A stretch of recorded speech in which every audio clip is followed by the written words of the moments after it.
child, what are you thinking? What's your thoughts? And then she wanted to converse with you, make a conversation with you. Those were the days, though. Ako, adeya, these people will start their agenda. I don't know if you have the agenda. But Ella, this is all I have.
야채 너 아시아 과에 나가노 야기로 너다 이 하솔레 베시 아버지 케스 가구네 하 다니 나슬기.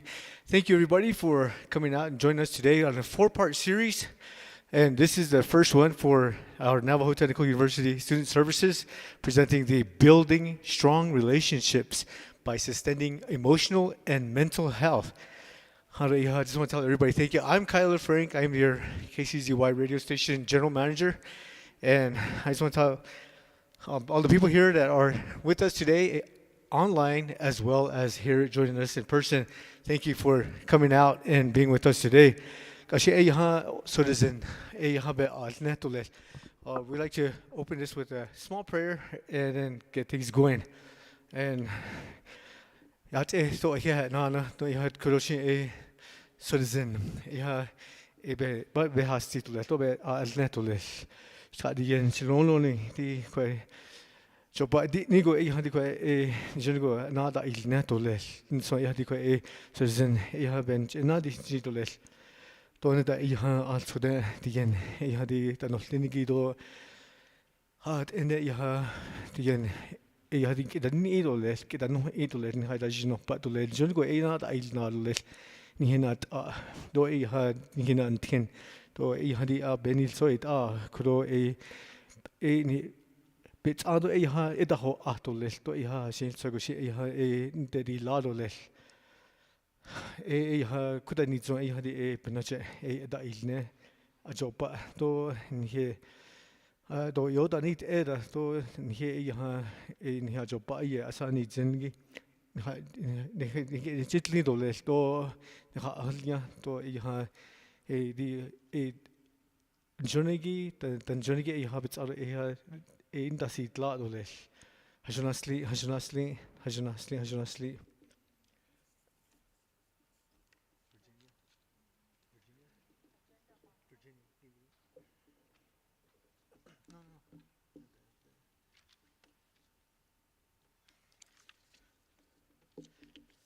All right, thank you again for joining us today. And this is our first of our four-part series. And this is about building a strong relationship by sustaining emotional and mental health. Our first presenter is Candace So, and she is from Nosh City, New Mexico. Adona Linige Eyaha Ashihe, and she is Tachini Eyashin, Aranda Eyaha Kiani E Dabache. Benalla Nakadina. She currently resides in Sundance, New Mexico, and her husband and her two daughters, Mariah and Allison. Some of the multiple roles she has continues to hold dearly to her heart are being a daughter, sister, auntie, friend, colleague, and good relative. Candace earned her baccalaureate degree in American Indian Studies from an intertribal college called Haskell Indian Nations University. In 2015, she earned her master's degree in social work from George Warren Brown School of Social Work at Washington University, and was a Catherine B. Bruder Scholar. Candace currently serves as a Native Connection Grant Coordinator with the Adolescent Care at the Tutso Medical Center in Fort Defiance. She oversees the Connection Grant funded by SAMHSA in addressing suicide and substance abuse misuse among the youth population. She's also a certified instructor in youth mental health, first aid community resilience model, positive Indian parenting project venture, and is a technology and participation facilitator. Please, everybody, welcome Miss. She's gonna be doing this by via Zoom, so please welcome Miss Candace So.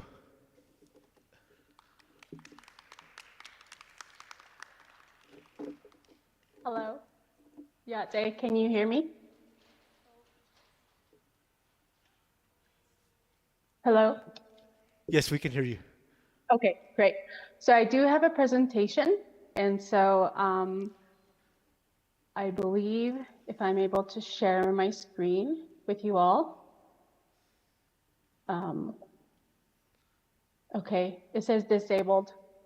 Is there anyone online that can allow me to share my presentation? Dodie, would you be able to help her?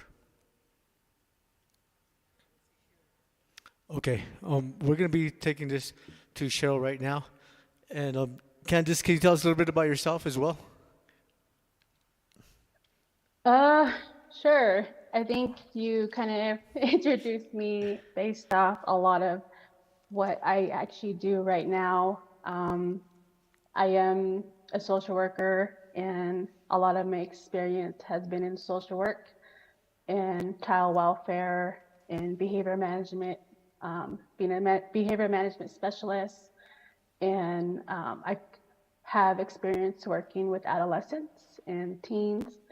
In my previous role, one thing that I wasn't able to mention in my bio was I was a social worker with the Albuquerque Area Indian Health Board. And so where had the opportunity to, I was able to really work with teens, Native American adolescents, and we provided after school programming. We did family night events, and we did a 6-week summer program. And then we also, the social work component was to be able to provide social emotional support. So a lot of my experiences in social work, and I've been a youth mental health first aid trainer for the past 4 years. And so yeah, that's me. Hopefully we can get this going. What are some of the things that you've seen over the years that you you're probably going to talk about these, but are these some of the things that you are going to be discussing? But we'd like to know, like, over the years, what are some of the most interesting things that you have done in your social work capacity? Let's see, I think just being able to work with our youth population, where I was able to really learn more about how to be able to just work with young people, because a lot of times young people, they don't have a voice for themselves. And so that's kind of where I came in as a social worker, to kind of be an advocate for the youth. And so a lot of times, you know, you want to be open to them, asking open-ended questions. You want to get to know them. And so one of the most rewarding thing about that is after leaving and talking to them and actually listening to them, you know, you've actually made a positive impact in their life. And so, and it's really interesting because young people are more open to change than more so than working with an adult, because as adults, we're so set in our own ways. And so with young people, you inspire them and motivate them. And so they have the ability to change their life. And according to Youth Mental Health First Aid, you know, one of the protective factors is that one adult in that young child's life can make a positive impact. And so that one person could be me, or could be any one of us. And so, yeah. We're talking about female perspective. Is there anything like indigenous perspective that is also linked to that as far as emotional intelligence? I would say yes. I am a daughter. I am a mother. And so a lot of my experience now is really learning about how to work and be a good parent to my children. And so also being a good wife to my husband. And so, and a lot of that, you know, as Native women, we hold multiple hats. And so we have to learn to adapt and adjust to different situations, and just kind of applying that to our holy deities, you know, changing woman. And so I see a lot of characteristics in our holy deities, particularly changing women, and how that applies to my life and what it means for me to be a good mother and a good wife. Does language also play a huge part, do you feel, like right now in this day and age? Like as far as I would our say native language? I would say yes. That's one thing that I don't know too more. I'm not fluent in Navajo, but I do one thing about now, living in the Midwest and living in Albuquerque. I wasn't really surrounded by my language and my culture, so that's what allowed us to move back home and to be closer to that. And so the more I surround myself with relatives that talk and speak the Navajo language, I have an understanding. However, I would love to learn how to speak it. And so I know that there's those challenges that I have to overcome myself. And I know there's a lot of other young people, particularly students, that go to school and come back and they have to figure out their own way of how to learn again and relearn and adapt. And that kind of like plays upon like talking about like maybe the historical trauma that we've experienced in our lives, and that kind of is surfacing right now. Would you say that as well? Yes, I do believe that. And that's one thing that I'm going to mention in my presentation about adverse childhood experiences. And so, um, Yeah, Candace, we are kind of getting this going right now, but you're up right now and you're ready to go. okay, so can you see my Yes, ma'am. slide? Okay, great. So I'll go ahead and get started. Thank you all very much for joining me today. I was invited to do a presentation on emotional intelligence. And so, um, just to give you a really brief overview, what I really want to touch base on today is what is the definition of emotional intelligence and what does it mean? And then we're going to dive into more so kind of understanding how the brain functions. And then in addition to that, I would like to show a short video, which is about 2 minutes long. And then in addition to that, I want to be able to talk about emotional intelligence and what that means based off our brain, and then also from the video that I would share with you all. And so the fifth one was adverse childhood experiences.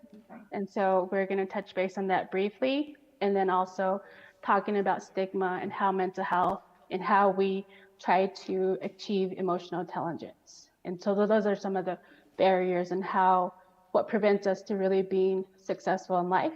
And then the second part is what are the benefits of achieving or creating a high improvement in emotional intelligence. And then lastly, talking about emotional wellness. And so the definition, as you can see here on my slide, according to the Cambridge Dictionary, the definition is having the ability to understand the way people feel and react, and to use this skill to make good judgments and to avoid or solve problems. And to go more into details, the Mental Health of America touches base on 5 components when talking about emotional intelligence. And so a lot of that focuses on first, the first one is self-awareness. And so you have the knowledge of, you want to be able to have knowledge of one's own thoughts, and then your feelings, and then your motivations that thrive within your life. And then you have self-regulation. So what that means is having the ability to regulate your own emotions and your actions in a variety of different environments. And then you have motivation. And so this motivation touches base on this step-by-step process, and also taking the time to celebrate your own achievements in life and your things that happen in your life. And so, and then you have empathy. Empathy is having the capacity to empathize and appreciate another perspective. And then lastly, it talks about social skills. So what that means is being able to create and maintain healthy relationships. And so as you can see in this diagram, it's kind of touches on those 5 components, but it's also in the middle, at the center of it is the brain. And so that's kind of where we go into understanding the human brain. As you can see here on my slide, I tried to do my best to point arrows to the particular area of the brain. But as you can see here, you notice the cortex. And so that's the frontal portion of it. And so this is where your thinking center. It helps us make sense and also sends messages to other areas in our brain. And then you have the limbic area where it relays center between our conscious and subconscious. And it also helps us to react appropriately. And then you have the brainstem, which is the survival network. And so this is oftentimes when traumatic things that happen in your life, you tend to have this fight, flight, or freeze response to the world. And so where, there's this analogy of where if there was a tiger that comes into the room and you're the only one there, and what do you do in response to that? And so, based off the survival network, oftentimes we think about, am I going to fight this person? Am I going to fight this tiger? And so would that even be a good idea? And then the second part is flight, where we're like, okay, I don't know what I'm going to do. I'm just going to leave and run out of here really quick. And then you have the freeze. And so where you're like, okay, nothing happens, you're in the moment, and you're just very shocked based off seeing this tiger in front of you. And so those are some of the responses and how we survive. And a lot of that can go more into detail on how we respond to certain things in our life, traumatic experiences particularly. And it oftentimes when it leads to that, we're in this unconscious state of mind. So we're not really thinking about it. And then it also allows us to, most importantly, allows us to respond to our sensations. So that's the sensations. And when I talk about sensations, how we identify some of the emotions that we go through and what does that feel like in our own bodies. And so, and then you have the amygdala, which is, it's right there in the center of the brain. It regulates emotional responses.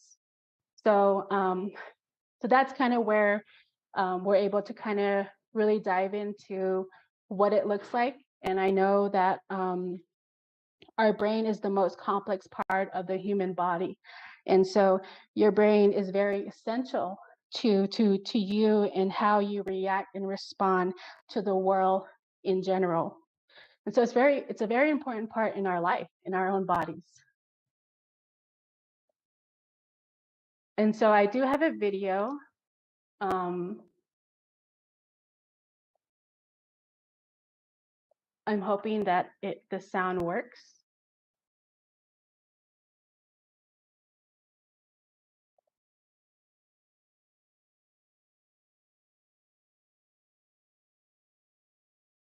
Can you hear it?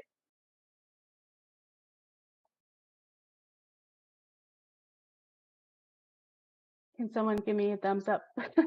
I can't see from my view. We can't hear it. Okay.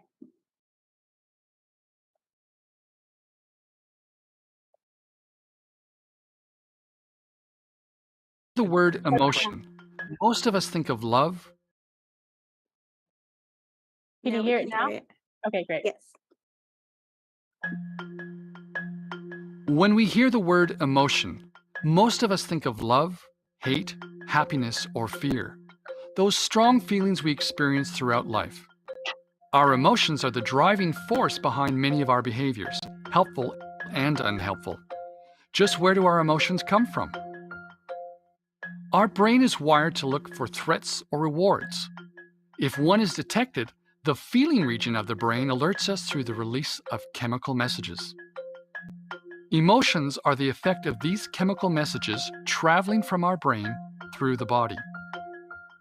When our brain detects a potential threat, our brain releases the stress hormones adrenaline and cortisol, which prepare us for a fight or flight response. When we detect or experience something rewarding, such as someone doing something nice for you, our brain releases dopamine, oxytocin, or serotonin. These are the chemicals that make us feel good and motivate us to continue on the task or behavior. In these instances, the feeling region of the brain kicks in before the thinking part. Sometimes the reactions of the feeling brain are so strong that it dominates our behaviors and we're unable to think rationally in the moment. Our emotions hijack our brain. While many of our emotional responses happen subconsciously, our thinking can influence our emotions, and sometimes this can be unhelpful. Just thinking about something threatening can trigger an emotional response. This is where we can manage our emotions with conscious thinking. Our emotions play a powerful role in the way we experience the world. Understanding and regulating our emotions through our thoughts and behaviors can help us take greater control of our brain and achieve our goals.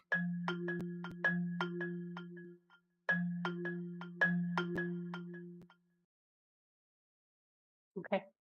So just a brief overview of the video. Really short video. Hopefully it helps you get a better understanding of how we talk about our own emotions and how our thought process works. And so, our brain allows us to adapt to different life changes. And so in the video, the individual mentioned our emotions play a powerful role in the way we experience the world. And then also it gives us an understanding and allows us to regulate our own emotions through thoughts and behaviors. And that can help us take greater control of our brain and achieve our goals. And so, and when it comes to emotional intelligence, in relation to emotions, it's just about having a better understanding of what's going on in our thought process and being able to pick up other cues based off the environment that you're in, and then being able to manage your own responses and reactions to others around you, and then being appropriate in social situations. And so that's very important, especially when you're in a work setting. And then also, it allows you to develop healthier relationships. And so if I'm not feeling good or if I'm having a bad day, it's going to affect the people around me and my relationships that I have with my relatives. And then also, it allows you to treat others in a well, appropriate way. And so oftentimes, that can be misinterpreted. And so I wanted to note that what it doesn't mean is that it's not about being smart. I'm smarter than you, or even like having a good IQ. It's not about, if I have a strong emotional intelligence, I'm able to control others with their emotions or being able to manipulate others. And so, and then another important thing is it's not based off extroversion or introversion. So it's not really identified based off your personality trait. And so an important thing to note, so when we talk about emotional intelligence, there's a lot of barriers that can happen that are without our control. And so I really wanted to touch base on adverse childhood experiences, also known as ACEs. And so over the years, there's been a longitudinal study that had taken place. And so that pretty much, the whole purpose of the study was to examine the effects of childhood trauma and stress and how that impacts us as adults and what that leads to in health outcomes. And so over the years, based off that research that they gathered, they realized that adverse childhood experiences affects our emotional intelligence. And so what ACEs really does is it's pretty much the definition of traumatic experiences that a child may have experienced from being born to the age of 18. And so these childhood experiences include a variety of traumatic experiences. And so there's a study, 10-question study, questionnaire that anyone can answer and respond to. And so based off your response, a lot of those questions relate to, did you grow up in a violent home? Were you abused as a child? you growing up in a family, someone that had a mental health concern, or maybe a family that grew up in around substance use problems. And so, so a lot of those questions are geared around that. And so what they realize is that toxic stress from all of those ACEs experiences can change how our brain develops and affects how our body responds to stress. And so, and then it also has a lasting impact on our own mental health, and then our physical health, and then just our overall general well-being.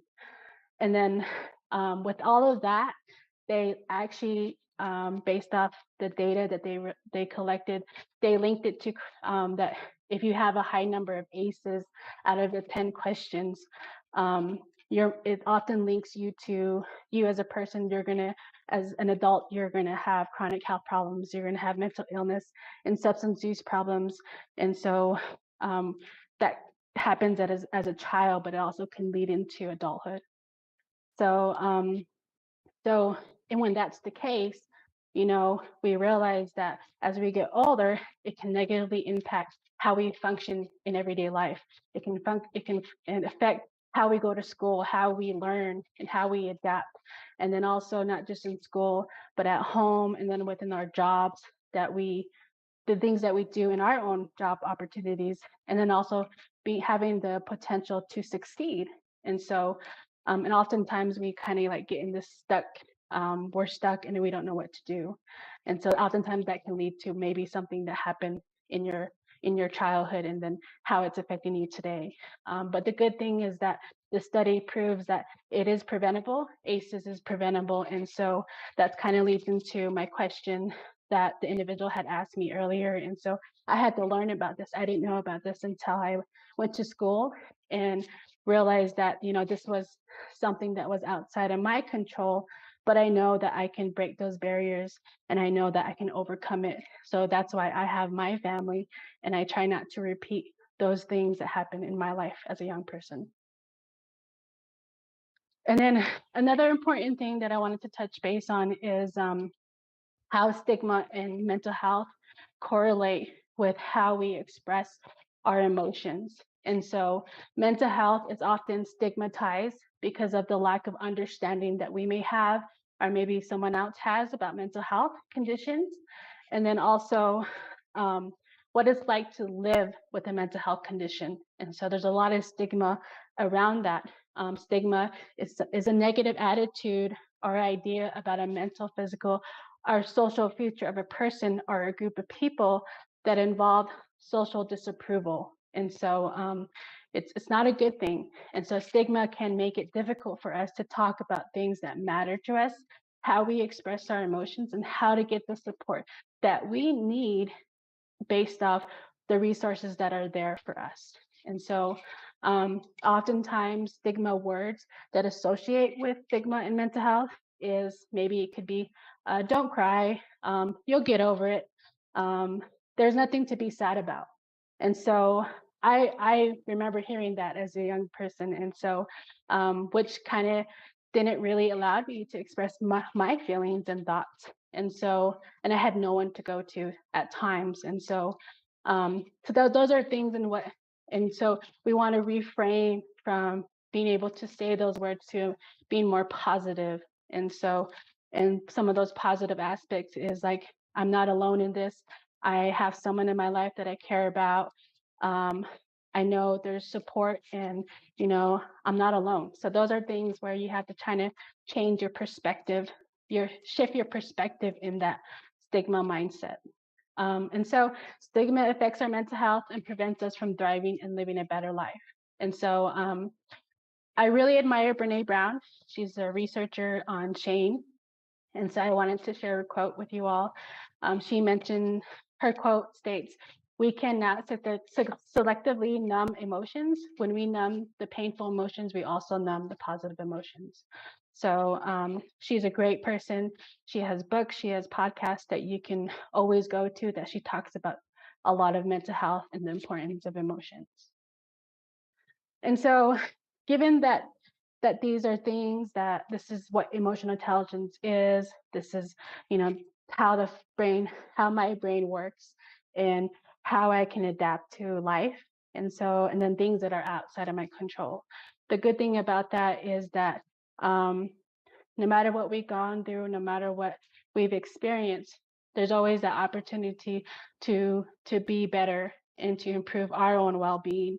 And so the benefits to having a strong emotional intelligence is, when you're practicing it and living it, you're having the ability to stay calm under pressure. You're having the ability to resolve conflict effectively. You behave with empathy.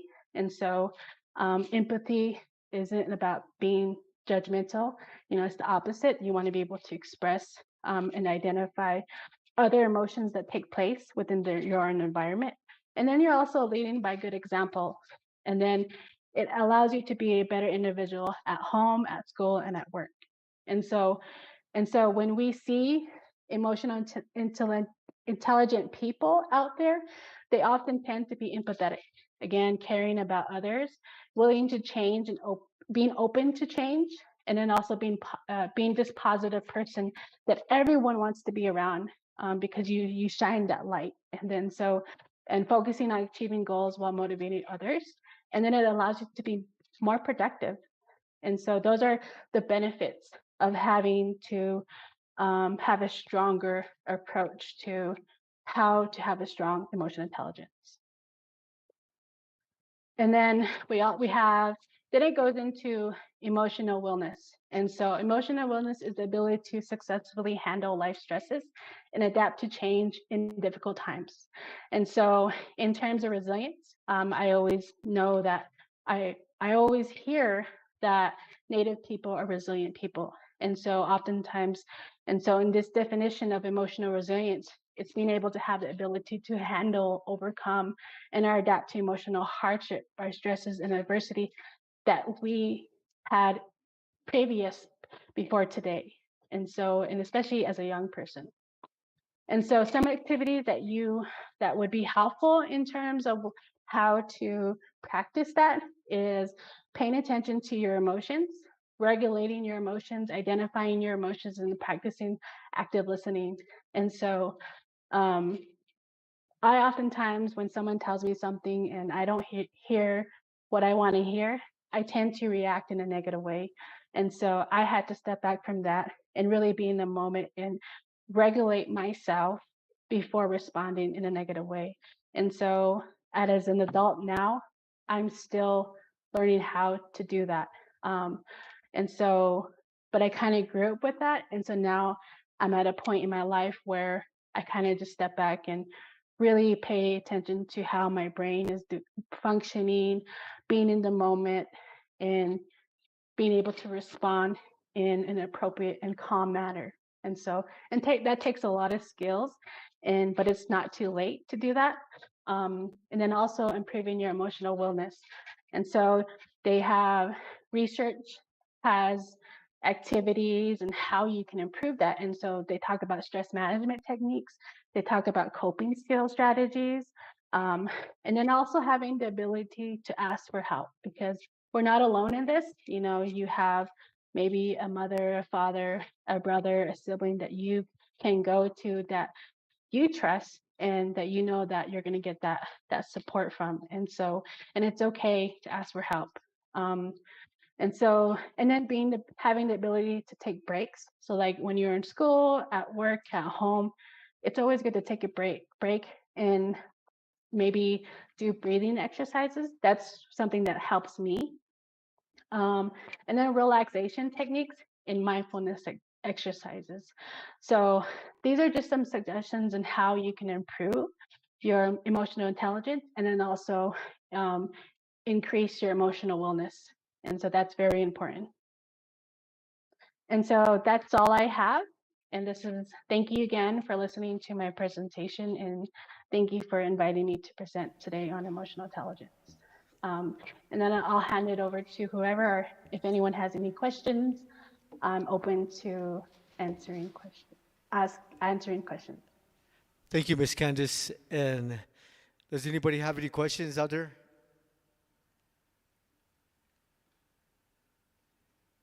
I have one question, Candace. Where can we find how to, look for to strengthen these techniques for emotional intelligence, as well as, how to, deal with these coping skills? Um, I would say mental health of America. There's a lot of resources on there. You also have the National Council of Mental Wellbeing, and so I know they have a lot of resources out there that are very helpful. And then those are the only two that I can think of right now. All right, thank you again. Let's give a round of applause to our panelists here, for the online panelists, for doing this for us. Again, this is a 4-part series. Next month we'll be doing another one. But right now we are talking about building strong relationships by sustaining emotional and mental health. And this is a presentation by Navajo Technical University Student Wellness Center. And I'd like to also next welcome our next panelist, Miss April Brandon Yaza. She is Dene and Zuni. I think she is Shiwi, right? And April Yaza is a doctoral student at the University of New Mexico in the Native American and Education Leadership Program. Respectively, Ms. Yaza is one of the Red Running Into Water people, and her fathers are the Zuni people, her paternal father is the Zuni people, and maternal father is the Black Streak Wood. Yaza's background in direct student support, emergency response, and conduct within housing and residence life. Her work influences her dedication to focus on Indigenous student identity development through reflective practices that are rooted in cultural values, kinship, and genius. She is currently a public servant in the role of a AmeriCorps officer for the state of New Mexico, and she'll be talking about mental health care. Please, everybody, welcome Miss April Yaza. Hello everyone. Candace, can you please make me host? Candace, so you were made a host last. I will share my presentation here in 1 second. But while that is going, hello everyone. April Yazi Nashia. Touching Nashla, Nashta Ejidina Abashishin, Set Najini Ada Shache, Nashta Ejidina Ada Shanella, Diet Ego San Nashla. Hello, everyone, and welcome. And thank you so much for inviting me, as well as just in general, hello from Albuquerque. I'm so excited to be on this end of the screen, but it pains me to know that I could have been there in person. So apologies for everyone that is in the room. So my name is April Yaza. I'm going to be going over a little bit more about carrying on what Candace brought into the conversation into a real life example. So I like to be a person of leading by example, and I learn best by knowing how others go through this situation. So I'm going to be a little more vulnerable with you here today. I do have a little bit of a trigger warning. I am going to share little things, not in detail, but I am going to mention, traumas, as well as just being a survivor myself and medical diseases. Okay, so just to give a little introduction about who I am, my name is April Yaza. Obviously, this is my personal office here at the state of New Mexico. If you ever heard of AmeriCorps, I am the one of the state program officers here in New Mexico. I love movies. I have a membership with the movie to get one free ticket every month. I love dramas, comedies, as well as I love bingo because of my grandma in my family. So catch me at Sandia sometimes.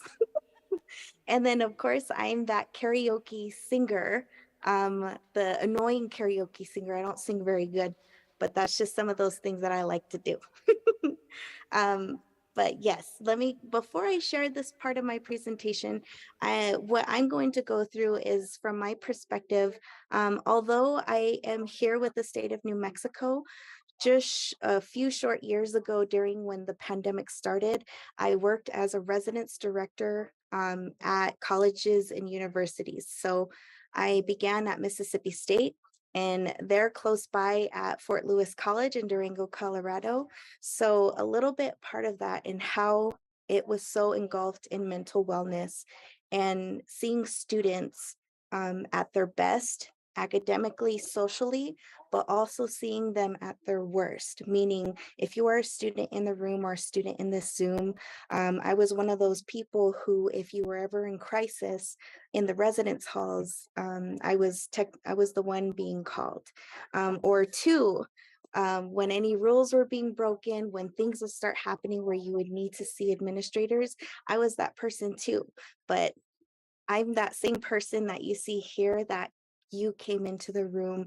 Um, if you were feeling bad about yourself, if you made a mistake and you didn't know why, well, I am that person, to let you know that that's okay. So for me, when I think about this, and the reason why I'm sharing this with you is because this is setting the tone from my perspective of how I see mental and emotional wellness. For me, 2 years ago during the pandemic, everyone experienced isolation as well as quarantine. We lost a lot of people within our lives. We were seeing a lot of people going through the worst of it, whether it was in your mind, whether that was medically, and that takes a toll. And I saw that in the residence halls. So I lived in the residence halls with the students, and I was on emergency call. Sometimes I would carry around a phone and have it 24/7 for an entire week, when RAs would deal with a situation with a student that, they needed help and they needed support emotionally, medically, all those things. They would call me. And I will say this, it was at the beginning very difficult for me, but I still held on. My cup was full enough that I could help the students in the residence halls. But just a short year ago, did we start to see, after the pandemic, the heaviness that students were carrying, or still carrying right now, from what's happening from the aftermath. That was my decision of why I had to leave that position, because my family was too hit hard with the grief, with the losing of a family, that I could not no longer help students within the residence halls. So I'm sad I'm not at a college, or I'm sad that I'm not in a university setting. But you are looking at real time right now that I am pouring my cup back up to return back to help students like that. So I see people in the Zoom, I see people in the auditorium. Could you give me a thumbs up if you can hear me, if you can understand me right now? Give me a thumbs up just so I know you're there. Got it. Got it. Thank you, Shauna. Thank you, Marissa. Thank you, Kat B. Awesome. Awesome. See, thank you. That is where I'm coming from. So you can know I am no expert at this, but I will tell you from lived experience so you can understand it. But I'm going to go ahead and share this now. All right.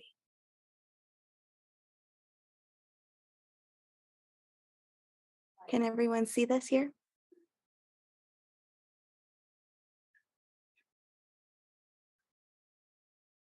Awesome. Thank you, Erica.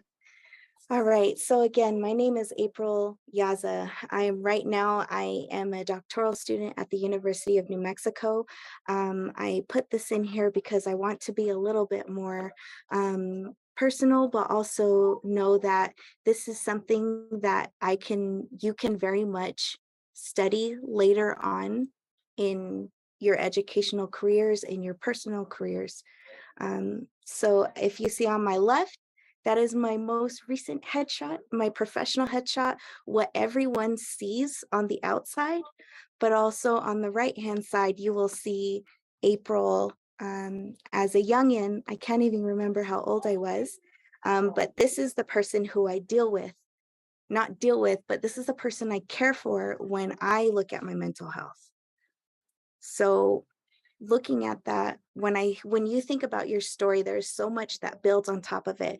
So just like Candace was mentioning, your story is the basis a lot of how your mental health is going to be right now and where you're going to get your help in the future. So right now I'm going to share my story. Of course, there are certain traumas within my life that you could never go into detail with the public, only your closest friends and your closest relatives. Maybe even you have not shared yourself. So when I think of trauma, of course, there's the things that you read about. There's the things that are financial, that are tangible, that are in your hands. But there's one specifically that I think a lot of people don't talk about, which is medical diagnoses. I have rheumatoid arthritis, and at one point in my life, I lost mobility. Um, I, it took me a very long time to complete my degree because I had to leave school because I couldn't take care of myself. And that was the start of my mental health, of seeing how I looked at myself. Two, as Indigenous people, your familial responsibility, meaning you're responsible for your family, um, that's a huge, huge thing that could be on your shoulders that you carry with every day, especially as an Indigenous woman, an Indigenous man, two-spirit, non-binary, everyone in between. Those you learn at your very core when you are young. And sometimes, even though when you're grown up as an adult, as a young adult, you might see yourself as, I don't hold those with me I don't hold those no more. But because subconsciously it's been told to you over and over and over again, it's still going to be in your mind unless you learn that for yourself.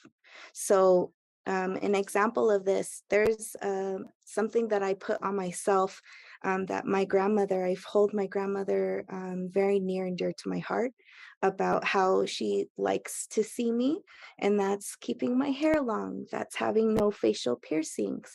But in the back of my mind, although I got a piercing myself just recently, I'm still thinking about my grandmother, and I'm still thinking of how she perceives me, because I want her to still love, cherish me, and honor me. But the reality is, everyone is still going to love you no matter what you do. See, that's an example of learning and unlearning something that has been stuck in your mind since childhood, or stuff that you've been experiencing for a very long time. Three, I think of this unrealistic societal expectation. Everyone's on social media. We see celebrities. We see our mentors, even Indigenous scholars, Indigenous famous celebrities, those on reservation dogs. Everyone looks beautiful. Everyone looks like they have everything put together. But the reality is, that is something that you should not hold yourself up to. If you can see me on your Zoom right now, you probably see this lovely, cute background. Lovely, cute background. But if I put my camera a little bit more down, it's dirty. It's dirty on the floor. See, so thinking about those things, are you being realistic with yourself? Look at and examine the things that are around you and how you think, how you perceive it. And these last two things is isolation and the helper. These are very specific, but guarantee you, the isolation, if you are a first generation college student going to school, and this means that no one in your immediate household has gone to school, is aware of all the things that you have to complete at school, that's beyond just homework, that's paying for school, that's making sure you create your own friend circle, making sure you know how to go with the systems of adding your classes. What are your classes going to be like next month? What are you going to be after you graduate? All those things are very hard to find in the household where you usually find those answers. So that causes isolation. And lastly, the helper. In my family, I am the youngest from my generation, and I am an only child from my mom's side. And typically, when you have that persona of being strong, always doing the things that you need to, you're going to school, you're in a school setting, so you probably have all the answers. Probably have all the answers. So if you're the type of person who your friends always go to and ask for your help, always lean on you, always come to your room, your office to your with your shoulder to cry on, and you just don't know how to help sometimes, that overwhelming emotion where you don't want to turn people away, but you're just that person in someone's life. Know that's a real thing, that how that affects your mental well-being as well. Okay. Give me another thumbs up so I know you're here. So I know you understand kind of where I'm going. Awesome. Awesome. Got it. Thank you. Thank you. Thank you. Love it. Hanley. Thank you. Thank you, Matilda. Cool. All right. So the second part, whew, this is the grace part. This is the most difficult part. You cannot just give yourself you cannot give yourself grace one time and think that you're cured, you're done, you're good. This is a continuous practice that you have to do. When I think about this, learning and unlearning that negative self-talk, if you could only write down every single negative thing that you have told yourself, you would be appalled. You would be like, do I really tell myself that? I often think there is nothing that I can tell that next person that they're already probably not telling themselves. I'm going to say that again. There is nothing I can tell that person, meaning being mean, give them a negative comment, give them a criticism.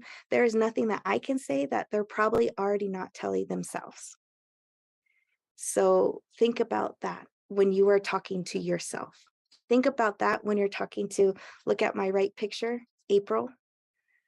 This was at an Easter event. Just think about if I told her that that's very difficult to swallow, and know that that's how you talk to yourself sometimes. Two, this constant reflection. So this can look in many different ways, many different ways. I can tell you right now, with my mother, I have to apologize to her often, because there comes times where she is my trigger. That's the next one, understanding your triggers. When I was young, there's a lot of things that I went through that wasn't her fault necessarily, but my younger self did blame her. And so I have less patience with her sometimes, even when we're driving, even the way she decides which way to go when we are going to the same destination. If we are going to a restaurant, she takes route A when I want to take route B. And then I get upset with her for no reason. But if it were any other person, if it was baby April, I would have been like, it's okay. She wants to go her way.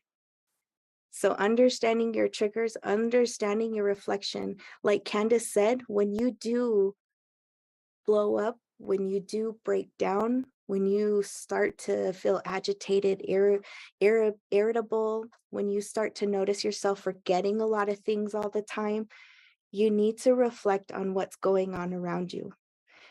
Because at that point, you're stepping back from the chaos.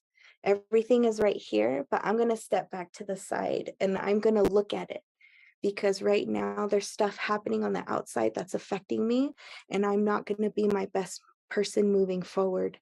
And that can take a lot of practice. Again, this is something that you are going to get over time if you keep doing it, keep setting it aside. Today, maybe next week, you will start to know when it feels right to you. And of course, of this saying no. Everyone type no in the chat if you are online. I want you to say no. No to me. Exclamation point, no. Type no in the chat. Say no if you're in the auditorium. Thank you, Shauna. Thank you, Dee Dee. Yeah, see, everyone's yelling at me. I love it. I love it. Exclamation point, exclamation point. No is going to be your power word. You are taking back your power. When you feel like your mental health is under attack or you don't have a handle on your mental health, you are saying no. And for a moment, it's going to feel selfish because the people who asked you these things, thank you, Amanda. Thank you, Sharita Hanley. When people ask you these things, they are taking a piece of you. You have already so much things in front of you. You possibly have a job, you're going to school full time, you have your family, whether that's your own children or your nieces and nephews or your friends on the side. You have already all these obligations, and maybe another person's coming to you for a favor. They're asking for another thing. They're taking another piece of you. But sometimes you don't have that capacity. You don't. And you don't have to explain yourself either. You can say this: if there's anything I can give to you today, you are going to remember. You're going to say, no, I wish I could. If I had that ability, I would do it for you. But maybe next time. Like that, it's a promise. Maybe next time. We don't know where I'm going to be at. But if you are clear and vulnerable and saying, I'm not my best right now, I wish I could help, but I can't. And that's okay. That's a response. And so when it comes to our Indigenous families, we are always taught to not be selfish, taught to be very kind, taught to let everyone else eat before you do. I don't know if you do that in your family, but the females in my family, we let everyone go first and then we eat. But sometimes it's okay to be like, I'm hungry and I'm gonna jump in front of the line. It feels empowering. It feels weird at first, but the more you do that, the more you will let yourself go. You give yourself grace to be a human, because there are, again, back to your story, unrealistic expectations right now that change for who you are right now. And last but not least, creating those boundaries. Understand when there's people around you who are just unhealthy. There's an unhealthy codependency, meaning there is someone in your life who you can't be without, and they can't be without you. I used to think this about my mom. I used to think that I need to do these things for her because she can't do it, or I need to be there for my mom's in order for her to be supported. But the way I unlearned that thought was that I am 28 years old. My mother is almost 52. She lived a whole lifetime before I came along. She lived a whole lifetime before I came along. She took care of herself. She is alive and well. She raised a whole child when she was younger than me. And so that is how you unlearn that my mother or your mother, the person in your life who is codependent on you, is actually going to be okay if you do not help them. Because you can't help it all. You can't help all of them. And so kind of think about that. Think about that person. This is the grace part I'm talking about. Everyone is not perfect, but when you put yourself in that situation, you need to be as kind to yourself as you are to other people. And if you are not kind with other people right now, what is going on back to your self-reflection? What is something going on with you that you are unhappy with? Okay. And last but not least, help. You are only one person. Always remember that you are only one person. And so, although I'm going to tell you right now, when it comes to mental health and mental well-being, they will always give the recommendation of the second or the third one. Go to therapy, call someone, go to the hospital, get ceremonies done. Like you always have to go somewhere in order to fix yourself or fix your well-being or get a handle on your well-being. But I can tell you right now, you already possess the things you need in order to best understand the way your emotional well-being is. You already possess what you need to do that. You just have to push yourself because it's going to be so hard. because with mental well-being, there's so much things that can tackle on every day if you leave it there. If I made a sandwich today and I left it on the side and I'm like, I'll get to it later. I'm going to eat it later. It already got cold because I left it out. But then it's next week. I'm going to get to it later and now it's molding on top. But then I have to go and face it and pick up this very nasty, smelly sandwich because I have to throw it away because I left it there so long. That's the experience, the best way I can explain it. Okay. And I'm like, hope you didn't eat a sandwich this afternoon. I'm sorry if you had to think about it that way. But think about it like that. When that happens, that's when you need help. Because maybe I'm not in my right mind to pick up that sandwich, and I'm probably not going to be the best emotionally or physically to even handle that. That's when you need to lean on your resources when they're around you. And this is for everyone, faculty, students, mental health professionals, even everyone in this space. What I do is, of course, the three people who mean the most to me, and I know I can talk to them whenever, and I know that they understand me and they're not going to judge me, because that's very hard to find. I put these three people in my phone. I put them on speed dial. I also pin them as my text message on top so I can text them right away. It's scary. It takes a while in order for you to start using that, but it will come. I promise you. And second is also communicate what you need. An example of this, my mom, again, I'm using my mom as a big example because she was a single parent, and she is the person who I'm currently teaching these skills to right now as well. When I come to her and I'm going through, say I had a money problem, she quickly responds with, you should do this, you should do this, you should ask someone to borrow money, why did you do this? And that can get your patience very low, and you start to become reactive and you start to close. So thinking about the vulnerability, people sharing something that's very vulnerable, something deep within inside you, I'm gonna come to my mom and that shell is gonna open up and I wanna tell her something. But if she starts responding with, why do you do this? Why, or you should do this, that shell is gonna quickly close back up. And I'm gonna step back and say, ooh, that was a bad idea. But when that happens, just pause for a second before you close back up and say, I tell my mom, I just need to say this out loud. I just need to get it out of my head. I don't need any fixing. I don't need this right now. I just wanted to tell you, but you don't have to even say anything. And it takes practice again. And so just as much practice is it for me to tell my mom that, the more practices is for her to not say anything. And so she said, okay, and I'm able to share it. And all of a sudden the weight gets melted away. That's what I mean by communicating what you need. But if I did need money from my mom and I wanted to ask her for certain questions like that, that's communicating what you need. Let me get the thumbs up again. Thumbs up again. We're getting through it. We're almost done, y'all. We're almost done with this part of this session. How is it going? Let me get a thumbs up. Awesome. Thank you, Matilda. Thank you, C. Foster. Thank you, Hanley. Awesome. I appreciate you.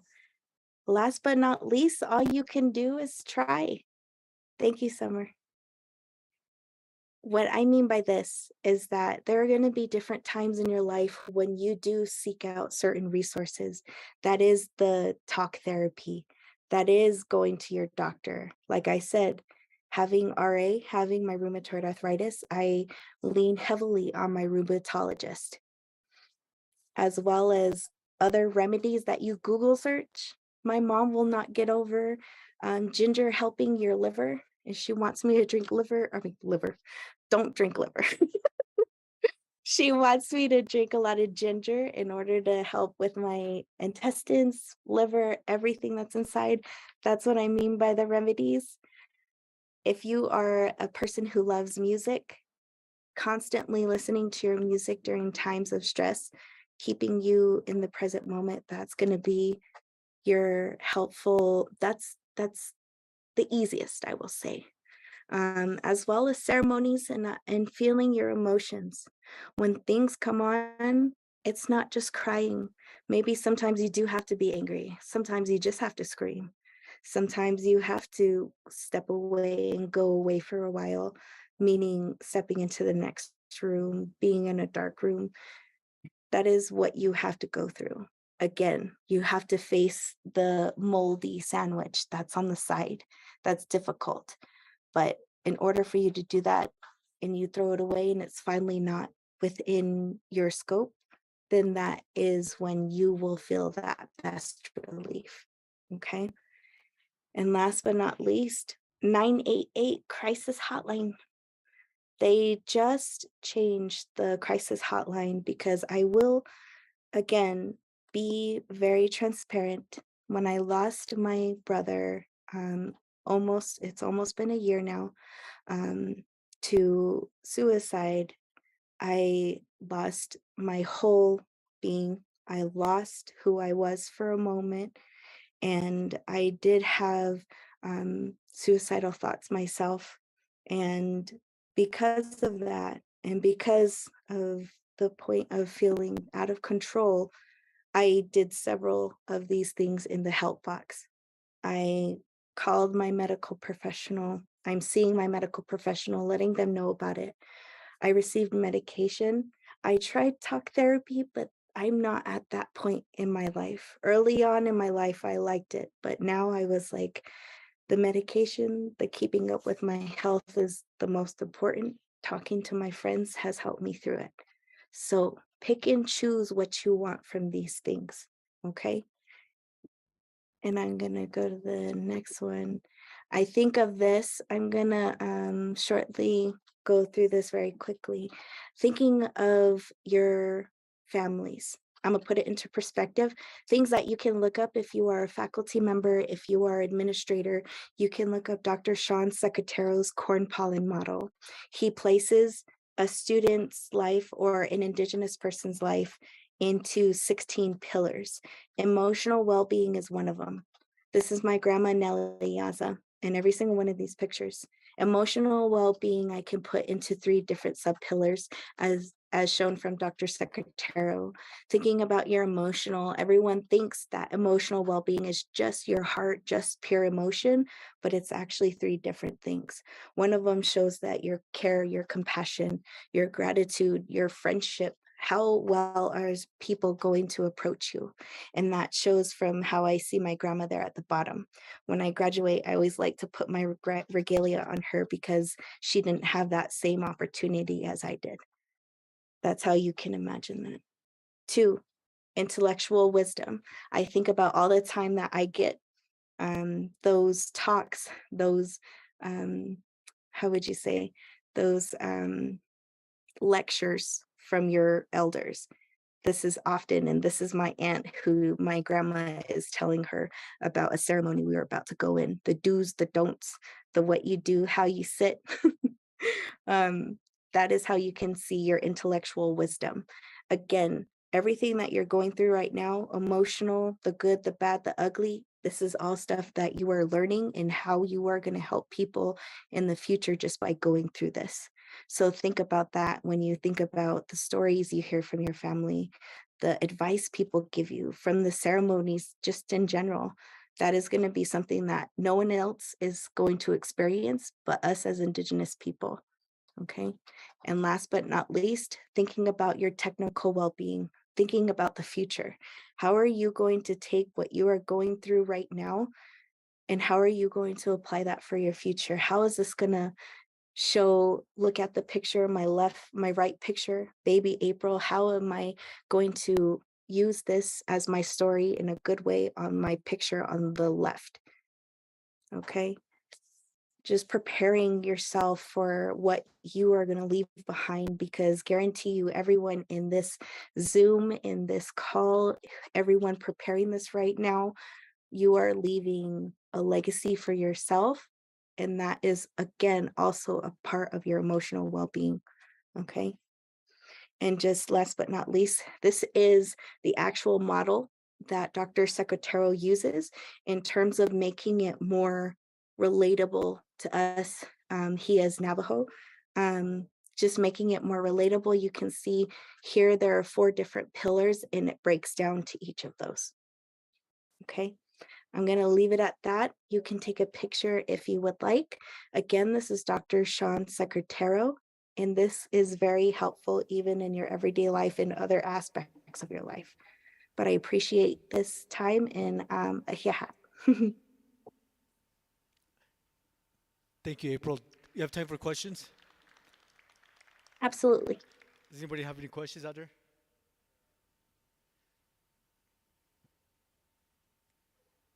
No questions. Well, I'm going to say that, I try to be self-aware as well, saying no, but my stomach is always saying yes, and so I had to come today and I had to eat. If I say no, my chi starts to cry. Okay. With that said, I'm going to introduce our next panel, our first panel, I guess. It's going to be Virginia Edgewater. She is also Shma. She's here with us today. She's our rehabilitation counselor here at Navajo Technical University. She has a master's degree, and she's from 2005 to 2019. She was an instructor here at NTU, and she's now our disability specialist. Her clans are Totachini, and she's born for Kia'ani. Her Che's are Tachini, and her Nalis are Topaha. She also is a traditional practitioner, and she does that in her private life and to help communities as well. Besides counseling, she does smudging, protection prayers, and Hojoja prayers. She's a native from Chinle, and she works with children and adults on the Navajo Nation in treatment aspects. She is Navajo is her first language, and she is here with us today. I'd like to also say welcome to her. Shema.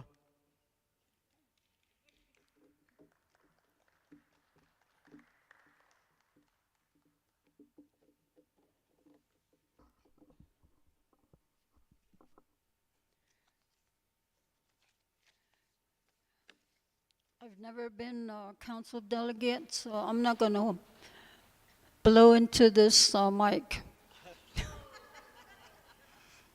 Yeah, all of you.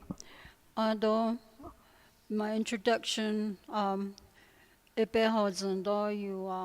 know who I am. And then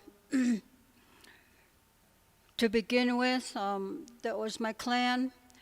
And many of you, you're related to me in some way or another way, in other aspects. The main topic I would like to start off with is how my presentation relates to that will be cross-cultural encounter. Cross-culture yitlinigi encounter yitlinigi eya. We are from generation to generation, and then we have assimilated, and we have acculturated. By you can tell by every 20 years. First you were a little kid, and then next thing you know, you're an adult trying to look for work, or you get homeless somewhere, you get stuck somewhere, and your car starts breaking down and you can't afford it. So that's in your adult years. But when when we are told,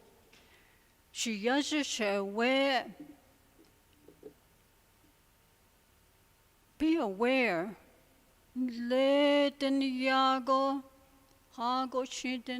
Wherever you're going, you're going to end up somewhere. Take care of yourself. Shiyaja, that word comes from a grandma. It comes from somebody that cares for you, somebody that knows you very well and would like the best thing for you. So, and they see you, they see your future, they know your attitude, they know your personality, your behavior. They know your intellect. You're a smart one, or you're not a smart one, or you're the last one that needing a lot of help. So they observe you, grandma, anybody, your relatives. And then that's how they know what to say to you. And you think, oh, I don't need that. I'll be okay. And then you start this attitude of not wanting to accept that. So there's that kind of stuff that goes on with us, and we were raised like that, and we experienced that. And then they would want you, and then their teaching is different, how they approach you, these elders. It's more judgmental. And you, and they point finger at you. That's why this little finger is very important when a grandma starts pointing at you. So be careful. I don't, but it's insulting if we do it in this cross-cultural, I can't go like this to you because it's inappropriate. So we have to be aware of some things like that. The person that comes up to you that you're gonna listen to is somebody you're gonna trust, somebody that you feel comfortable with, that they respect you, that they care for you. And then they try to tell you to do all the right things and follow the rules. That's being a good person, being appreciative like that when somebody talks to you. And then they would use a Navajo. Ashani shawe shiyaja. So there's then have a prayer. The fire kindles right here in the Hogan. Stay around it. Come in, pray, eat something good, say k'ah to your relatives and visit and get some ideas and settle down and feel okay when you are in a need, like from running from stress, depression, whatever that is bothering you. Come in this Hogan and pray. Don't wander off into the dark. There's dangerous stuff out there. Don't go too far away. Don't wander off too far. Stay around here where you belong, where you feel comfortable, and that's what they tell you. And so that makes you feel good. And then you go away to school somewhere, you haven't been home for a long time. One day it's gonna hit you because I think it's time for me to go home. I think it's time for me to go visit my grandma and see how everyone's doing. And you're gonna think home. Remember that music or that song that says "Take Me Home"? Something about the road. John Denver. Take me home, country road. Oh, take me home, country road. Nana. It's back to the Hogan, where you come from. So it's that simple to understand it. And people know that, make songs, made a song of it. So, in the cultural encounter, I Atahalia, take care of yourself. You don't know who's out there. There are many different people out there. Their language is different. It's hard to understand when you go into college and the language is different. You learn different things. And then you don't understand some things and you don't trust people. So what do? Those are the challenges. Binen ashi, dos binen ada, kodishinela. And so you're the only one that knows yourself, how much you can take and how much you can endure and how much your body can take. So it becomes stressful, and some of you are already experiencing that here. Okay. So the cultural, they want you to be safe in it too. There are people out there that are prejudiced. There are people out there that are mean. There are people are racist. You start to grow into that, and you know that. So the acculturation experience, it becomes stressful. So that's what Grandma, she's never been out there. She's never been to New York City, but she knows. Even Chase know that. Yeah.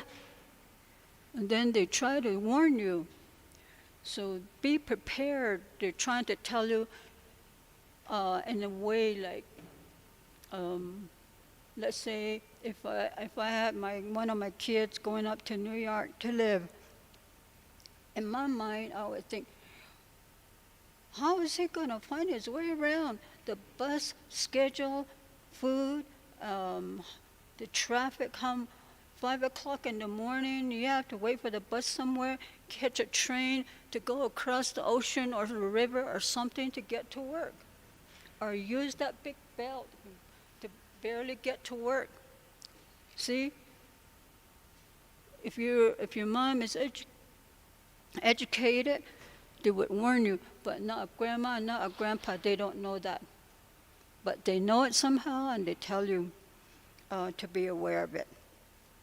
So those are the encounters that we have. Take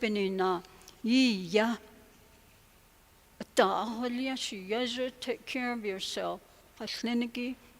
Take their word. Take their word. You can always remember that, because someday you can be telling a story like me. And then you learn by mistakes.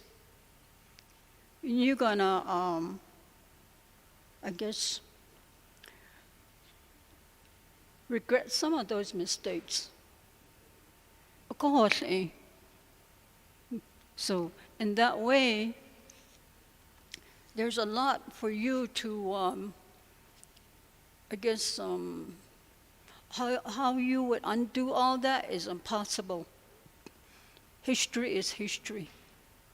Whatever happened has happened. So you have to start from today. Right now, you go forward. So when you go forward, you try to do what is right and what is wrong, what is acceptable and what is not acceptable to the society and your relatives. You don't do anybody wrong to put them to shame or be part of it. And it scars your life. Things like this scars your life. And so this encounter, it affects you. You lack harmony, balance. Your mind is not all there like what the people have talked about. Your brain works like that. Even in talking about holistic being, your spirituality, your emotion, your physical, and your psychological. Our body is just for identity. what we look like. But in here, everything is the same. All humans, their brain is developed the same. It has two sides, left and right side of your hemisphere. And everything is the same up here. The only thing that happens to it is when we smell something that is toxic, it hurts our brain, we hurt ourselves. We drink something that's not good for us, it goes to our brain first. Everything goes to our brain first. It's right here. What we hear, it shoots into our brain. What we see is right here. What we smell goes up to our brain. What we eat, our tongue from there, it goes up to our brain. And then it tells it where to go throughout the whole body. Even though if it's dangerous, it'll go that way. But later on, what happens is that it harms us. It does something to us. And we get a stomach ache or we get a headache because it's not good for us. And that's what it's telling us. Our stomach is the results, the consequences, they take the consequences.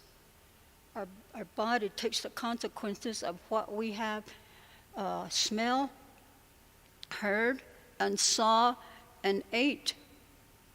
And that we don't become aware of it until, let's say, for example, if we love certain kind of food, we just don't want to stay away from it. And then you kept going at it, and then pretty soon you know that you're gaining weight. And we put that upon ourselves. And that's when a lot of it would go like towards self-esteem. And then you don't like yourself.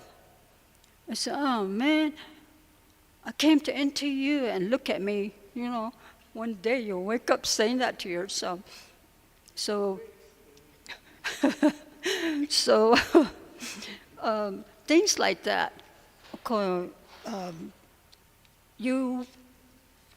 You watch yourself, and then you become aware of what. Oh yeah, I don't. There are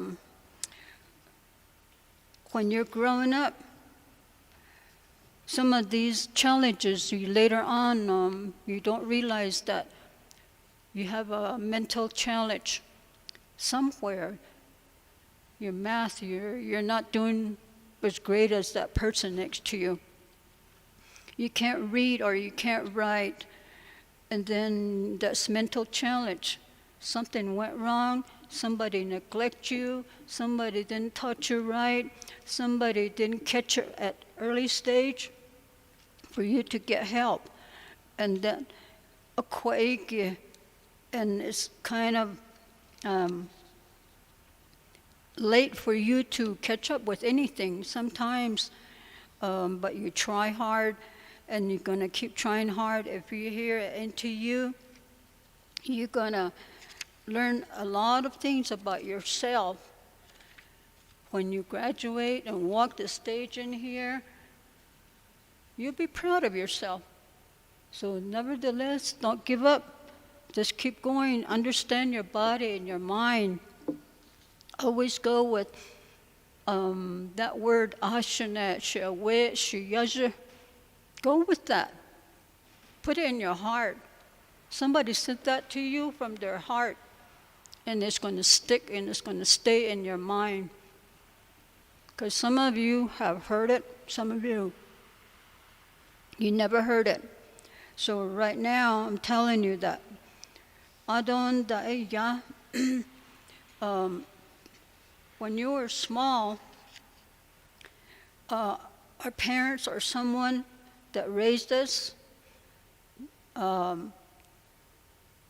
they were either too busy, they were either neglecting us, or something went wrong. And they overlook a lot of things when we're being raised. And so out of that, it becomes a trauma, some of them. Some of them are traumas. So we think back, and a lot of things we get easily depressed because as parents, you're supposed to shape your kids like how you want them to be so beautiful and how you want them to obey you. Just like having a puppy, just like having a horse, a pet, you train them.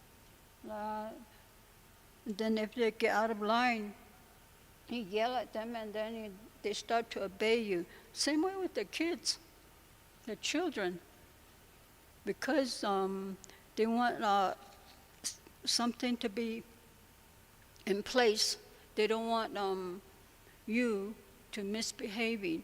And so evening, to keep you in line, and the do's and don'ts, and then the taboo, the yi ya, no way, meaning don't go doing that. Don't be doing that. So that's the Navajo word for that. And then out of this, somehow the consequences starts to show somewhere along the way with you. You start to experience anxiety, depression, and then anything that even anger, and then that results to a lot of you turn to drugs, alcohol, and it's the behavior that is not acceptable. We have a lot of students that are having problems, and they don't have the support, I guess you would say. They're hiding it. They walk around like they don't have a problem. And so, but they do have a problem. Some of them, they talk to us about it. Some of them, they don't, and they just keep to themselves. They try to overcome it in their own way, but sometimes they can't. So, as a child, something that you remember would be something like loneliness.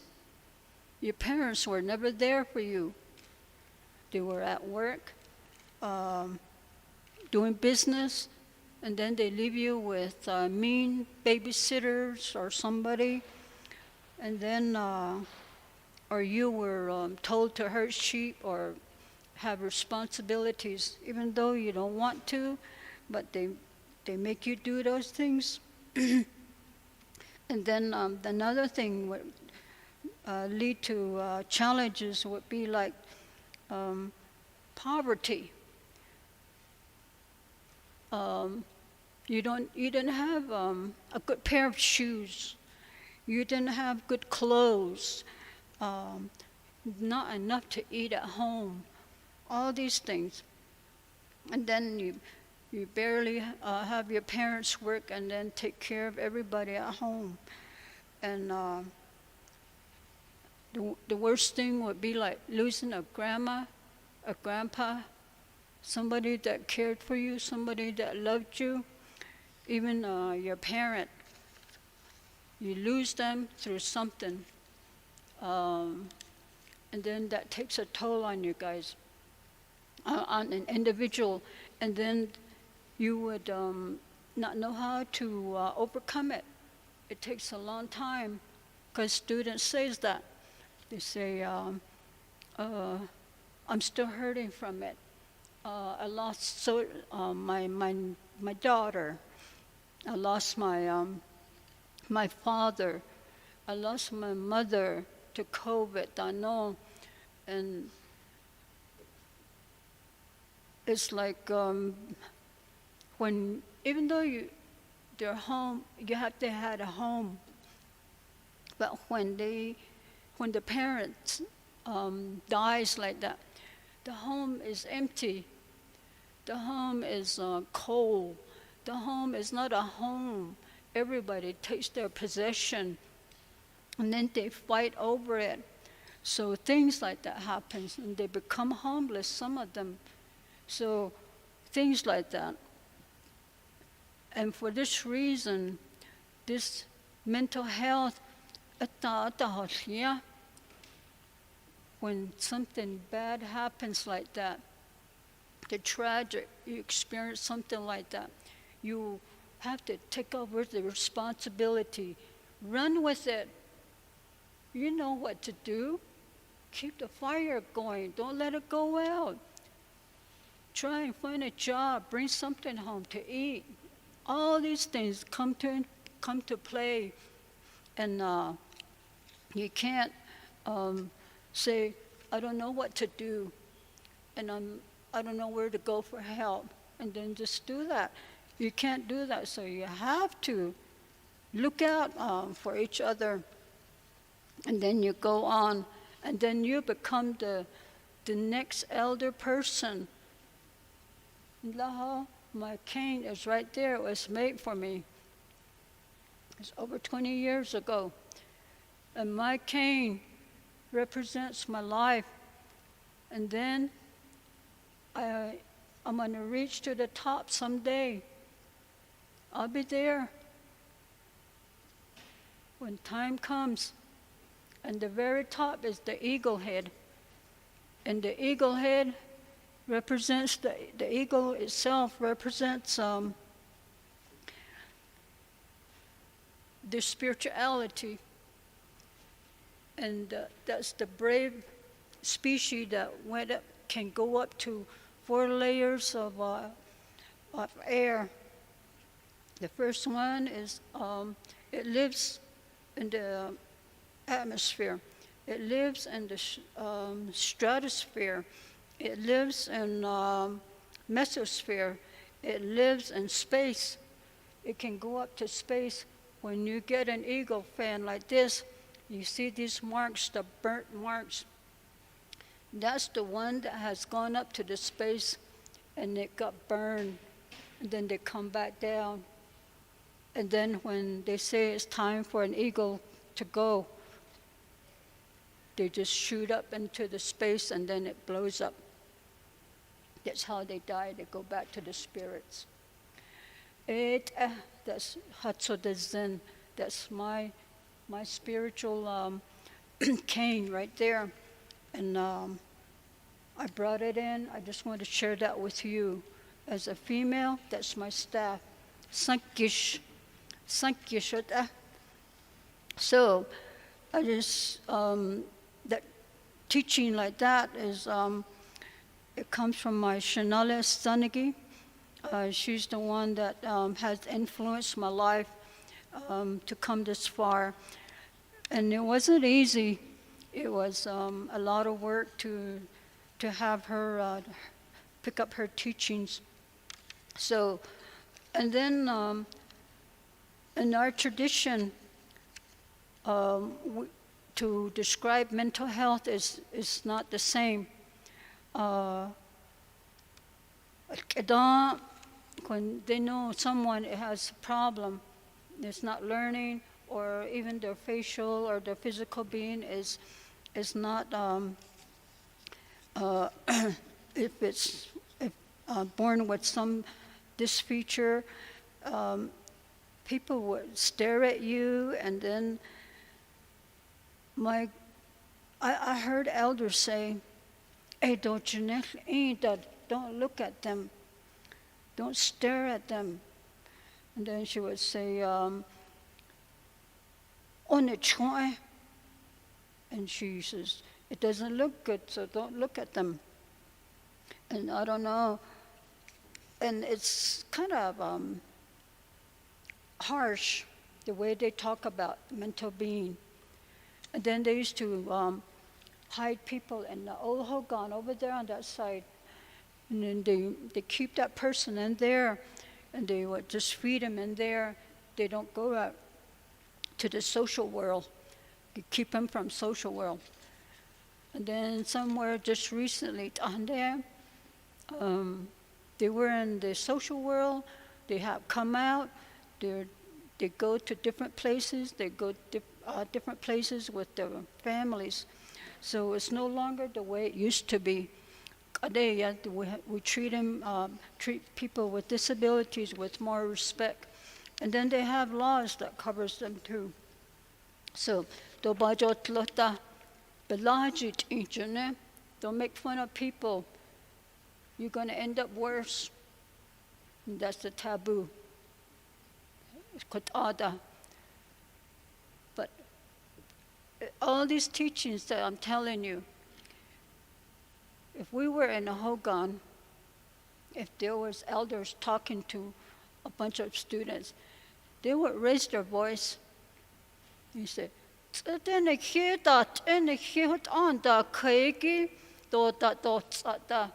that's when they start pointing fingers and they raise their voice at you. And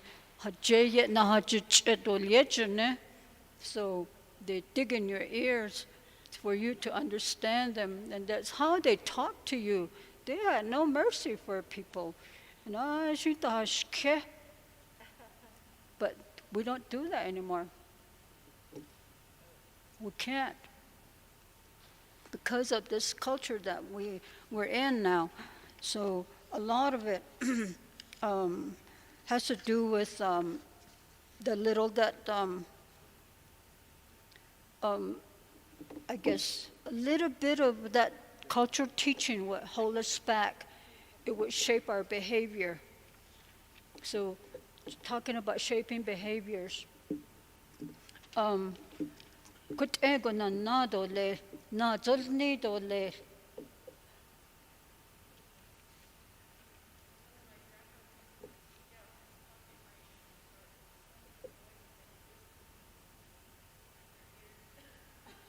oh yeah, they would say, like that. And so that's scary to kids, and they start crying. I didn't like that. So a lot of those teachings were for you to understand, and they wouldn't really do it though. Thank God. Because we had just one side of our ear. So lastly, I want to end it with this one.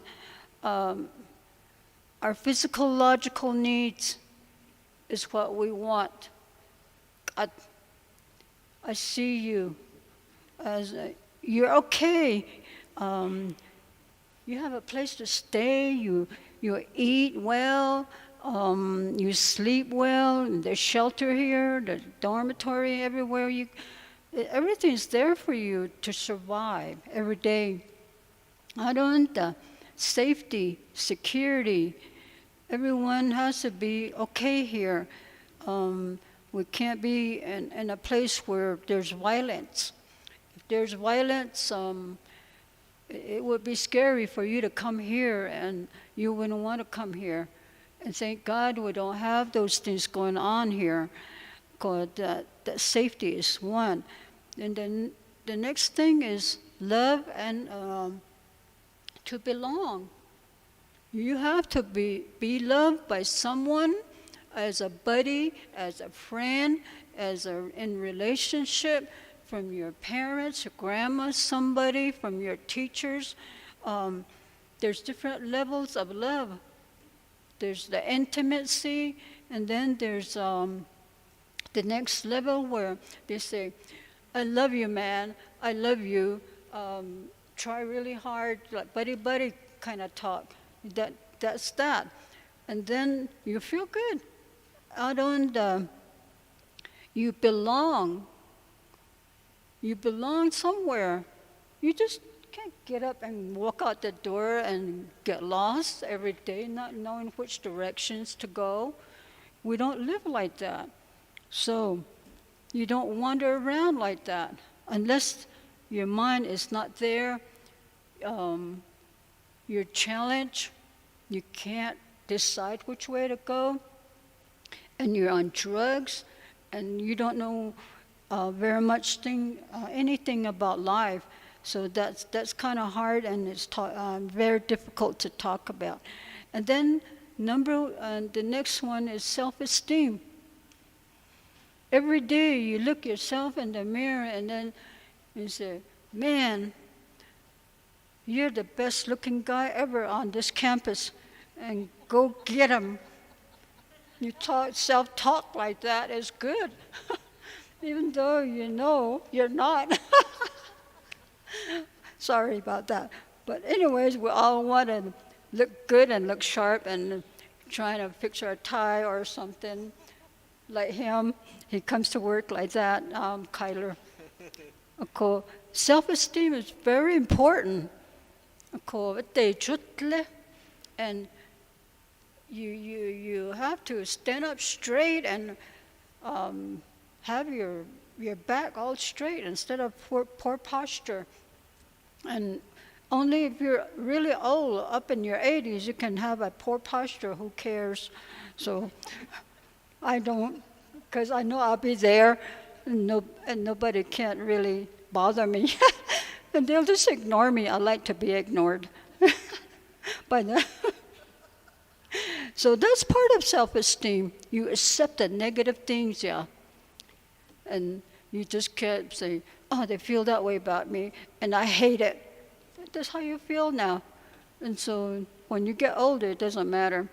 And self-actualization, you accept who you are. And you have to make it right. And if you don't analyze yourself and just live day to day, it's going to be one heck of a hard life for you later on down the road. So listen to somebody that you know that can talk really good and follow you. For me, I picked up all my good thoughts and challenging topics and everything from my professors. They were, man, I wanted to, they inspired my brain. They did something to my brain. I wanted to learn more and more and more. And that was at U of A. Over there, you only get grades that are A's and B's. No, they don't give you no slack. And then you got to pay for your certificate, $300. On top of that, 4 hours of testing. You got to pass that before you get your certificate. Over here, you guys just say, oh, I got this many credits, I'm done. I want to apply for my graduation. They write a certificate for you. Okay, here. And then you walk off. Free. It's free. Easy. So from my experience, it was not easy. And I have dignity. I have a lot of self-esteem. And I go by my thoughts, my own feelings. I talk to myself a lot. And then I have it in my dream. I have a lot of dream. When in the middle of the night, I find my answers. And spiritually, I'm guided that way. So I just want to share that with you. I hope you all have picked up something from these presentations. And lastly, my sister here, she'll really give it to you.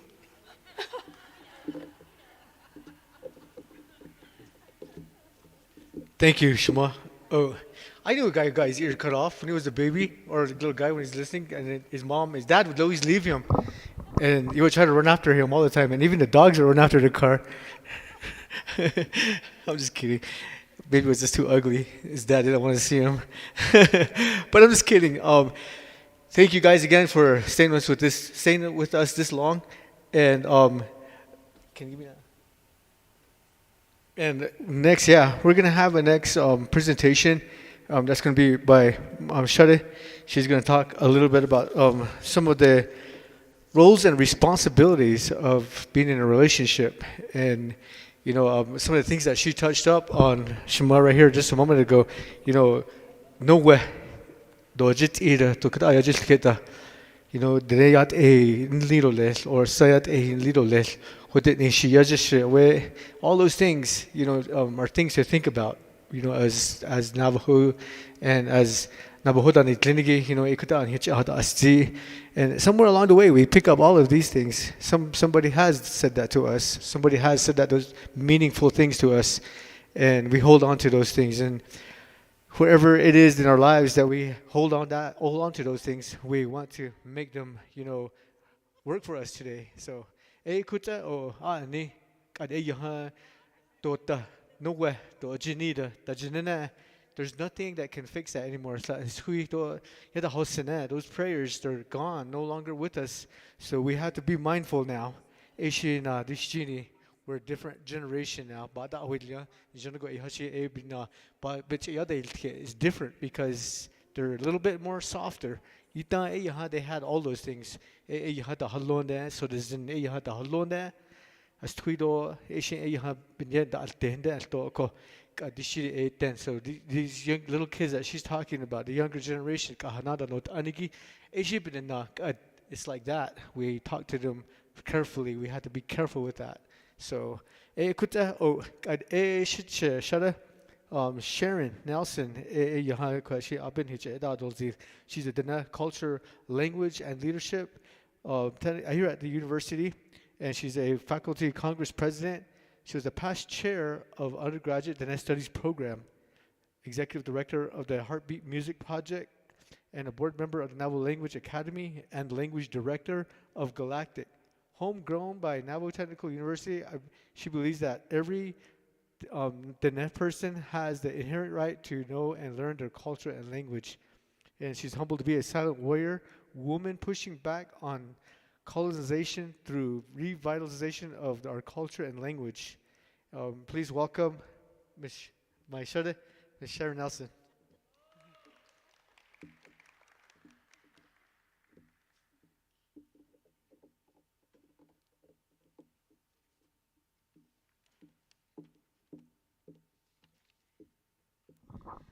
Whoops, I'm a little bit taller today because of my heels. Good afternoon, Anatsa Yate, Shaalchine, Danotlinigi, Shaedi Sani, Seli, Sitsi Shakray. So I'm considered elder, and I just want to greet each and every one of you with however that we are related to one another. My clans are Twitichi, Ninashle. Tratnes zahne bashichin, twatsahne dashiche, do nanat ashche dashanale, shaalchine ekia ane yadashchin, nilets and hastkehe aholiade adech shike. So I'm bitter water, born for Tangle water. My maternal grandfathers are Big Water. And my paternal grandfathers are Red Cheek clan. And my children's second clan are Kia'ani. So that's how I make relation to each and every one of you.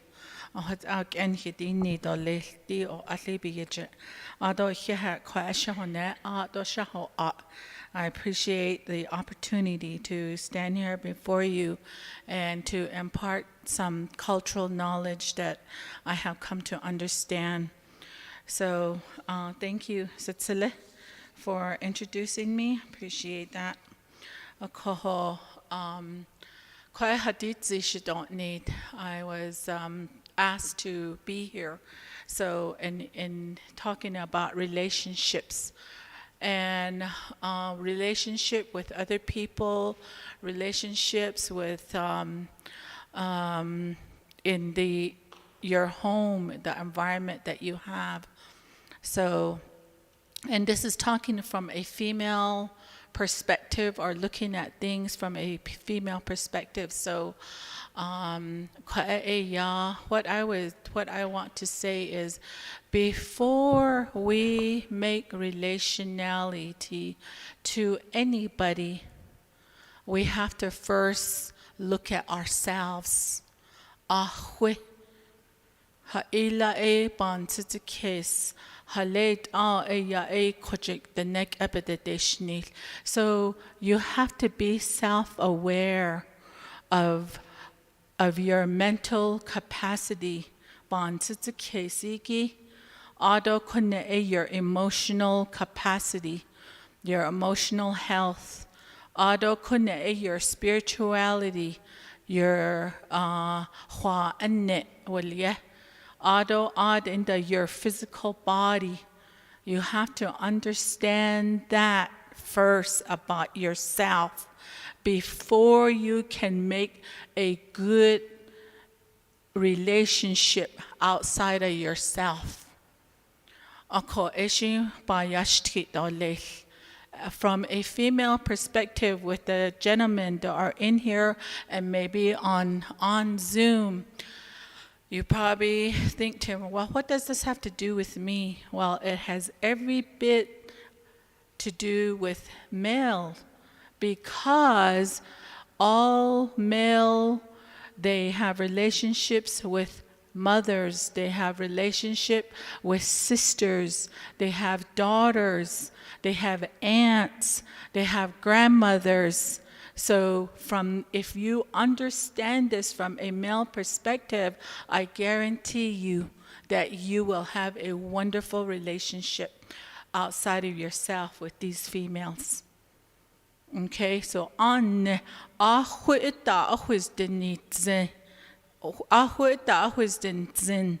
that's what it means, that learn about yourself first. Okay, so how do you do that? Well, in Navajo, the Nek Echuko'e, we go back to our clan. We have 4 clans, and then there's a family that we come from. And we have a mother, we have a father, and then we have siblings. Okay, we know how to be with them as a group. We're told that from the beginning of time, even when we're in utero, when we're in embryo, we already know how this person's going to be related to us. They say, oh, this is tuidolehla, oh, see, they're already relating to us, so we know already. Okoho, we have this clan, and in this clan system, the family tree, the way that you organize yourselves, the way that the family tree is there, you begin to identify characteristics within the family. They encountered something, and so that's why that impacted my mother, and then now that impacts me. And then somehow, if you catch it, if you understand, have that self-understanding, then you're going to stop it there and break the chain, break the cycle. On your dad's side, you start with your nully. You know, what type of people are they? Did they have some bad characteristics? What type of positive characteristics? Those are all brought to you, and you have no control over that. These things that the characteristics and behavior that are placed upon you as a child. But now, here today in your adult life, you can do something about it. So,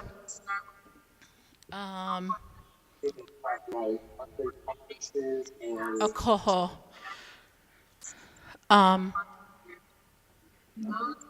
Okay, Trudy, excuse me. Can you mute yourselves, please? All of you. It's coming through on the background noise. Ashonte. Yeah. Okoho. So in the beginning of time, there was these concepts that were introduced to us. And these one concept is called ho chon, which is the negative things in life. Ado koje e ya hojon, which is the positive things in life. And know that these things were given to us from the time immemorial. In dark world, when we talk about Navajo evolution, how did we come to be? We start with dark world, then we go to blue world, yellow, white. But in dark world, that's where we came upon these two concepts, Hojon and Hochon. And it was told that you're going to encounter goodness in life and encounter negativity in life. Those two things go hand in hand. You can't just live a life that's just totally made out of goodness. There's no such thing. That this human experience is all about challenges. It's all about figuring yourself out. With these challenges, you understand yourself. No matter what your roots, what type of roots you have, and the different type of characteristics and behaviors that you are faced with, you still have the ability to confront that, and with this positive and negative spheres. And the way to the way to become aware of yourself is to bring these spheres together, and in the middle of that sphere is stability. So if we could think about this from an Eastern concept, it's like the yin and the yang. There is a white and a black. Let's say the white is positive, the black is dark. But this yin and yang makes a complete circle. You can't live, one can't exist without the other. They're complete, they're one thing.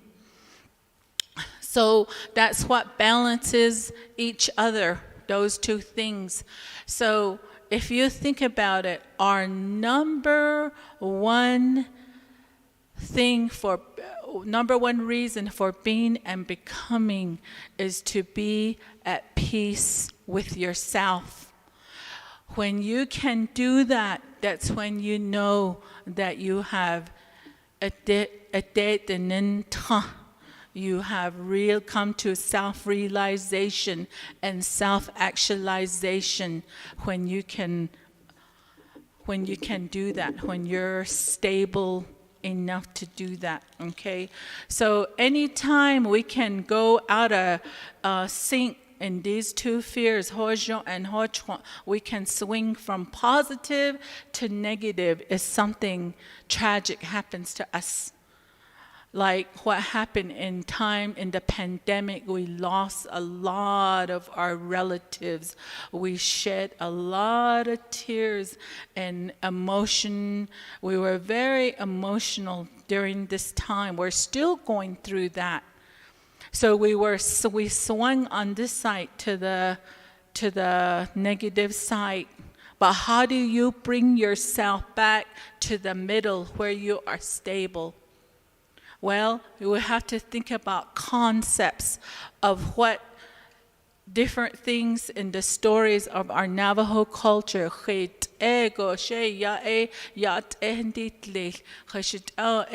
going to become centered. You know, one of the stories that I want to share with you today is about Johana, what the sun said, and when in the time when the earth and the heavens were created, the holy people were trying to look for somebody to take them the sun every day, and then they were trying to look for a person to take the moon at nighttime. And so Then finally, there was an individual that said, I can help. So they went through a process, and finally he was able to carry that.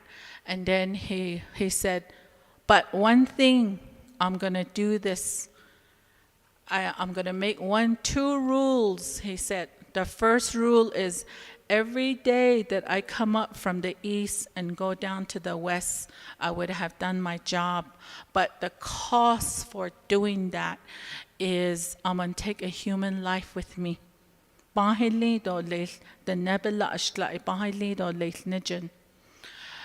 every day that the sun comes up and it goes down, then there's people that are gone. And then the same thing at night. The moon said, person who was responsible for the moon said, my rules are going to be the same too. So the one that happened at nighttime, the moon takes with them a hot agent. So coming back to the story of being, how do we center, how do we stabilize? Well, here's a story that says that you can rationalize if our nature set these rules and standards, then that's why these people left. So it kind of like helps you to understand why these things happen. We have a lot of different cultural stories to help us rationalize and understand things like this. Understand that, so you're not grieving for a long time. They say when you grieve for a long time that you somehow you hurt yourself by doing that. You know, they say in the Western concept, they say you can never tell a person how long to grieve. In the Navajo concept, don't put yourself there too long, because you have other things to live for, you know. For a certain time, yes, but you're going to cause harm upon yourself. So you bring yourself back to the middle with those type of things to help us rationalize. It's going to take you to have that at age 18, to have that understanding. Nobody can't do it for you. You have to do the work. Okay? So sometimes we try to, you know, maybe seek counsel outside of ourselves, therapy or medicine people or all these resources that we have now today. But it really only takes you as an individual. They call that ahuijit ego eya. You can get yourself out and put yourself back into harmony and then back into balance with yourself. So once you figure out how to fail really well, how to get yourself back to the middle, then you can practice that. Oh, I know how to do that. It's okay to do that. It's okay that sometimes we do uncharacteristic like things. It's okay, that happens. We learn from that. That's the number one thing. So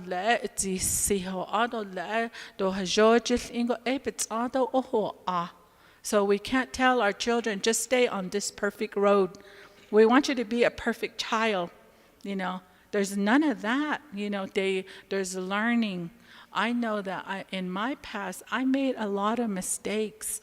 But when I reflect on that, I would not have been the same person if I didn't make that mistake. It helps you to grow as an individual when you overcome these challenges. But we have to first learn how to use this hojo and hochon, and then come back to the middle. Then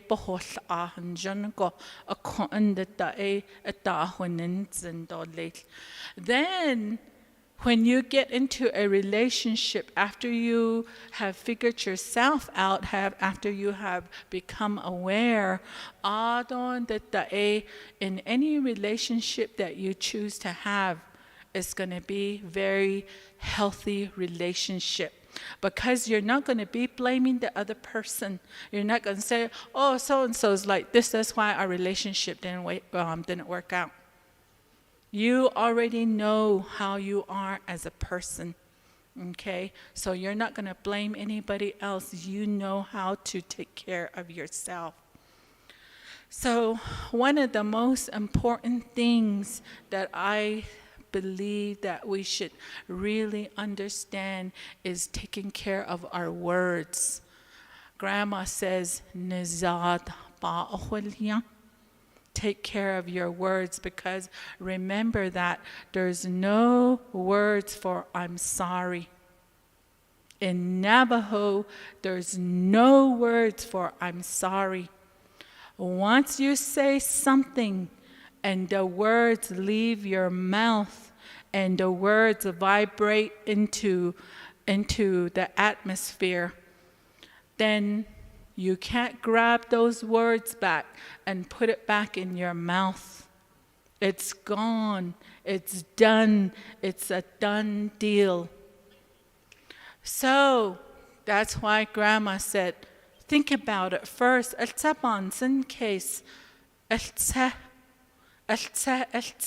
sit on it, sleep on it before you use these words. Because this tongue, nihizad, nihitso etiyin, right? They say our tongue is very holy and that we have to take care of that. We can heal people with the words that we say. Or on the other side, on the negative side, we can also hurt somebody to the extreme with our tongue. We can whip people with our tongues. So we have to take care of that. In a relationship, that's your words, that's not the other person's word. You're the owner. So ebenina ba'holia, nizad ba'holia, shiyaje, do bohni hoyajil tita. Do bohni go hot a hatizita, do ida ya bahatzid, ahubia and jiko, they say. That these negative things that you say out there, when it vibrates, it'll come back around and it'll kick you where it's going to hurt. Ebenina. I think the Western culture calls that karma, right? Karma, what comes around goes around. But in Navajo, we say nizad ba'ahliya, do'chinida yiya, bahatzit. And you can say that to whoever that you relate to. Like for me, sometimes my kids say that to me. They remind me. They say, Mom, Dochinida, what are you saying? And then I get into a little shell like, oh my gosh, my kids are reminding me. But it's a good way to be. So, first, once you figure yourself out, whatever relationship that you're going to have is going to be good. So take care of that first. Understand yourself and dissect all these different things that make you have inner conflict. Take care of that first, those internal conflicts that you have. Organize that. Become holistic. Be, mentally healthy. Be emotionally healthy. And be spiritually healthy and physically healthy. The end of the day, it's there. You can have any relationship you want. And you're going to be having these healthy relationships. You won't be on a roller coaster with anybody. I know it's been a long day, and I want to say thank you to my Navajo culture students. They're all in here. So, all of you, I see Rashid over there. Give yourself a hand. Thank you for being here all afternoon. Does anybody have any questions? I don't know. We can't see chat.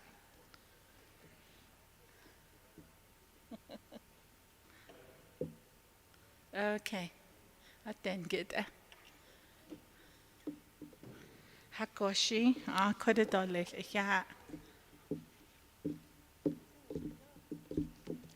All right, thank you everybody for joining us, the Navajo culture class, those of you online, as well as everybody that was listening out there. So thank you again. I'm Kyler, and I'm your MC for today. We have another series upcoming.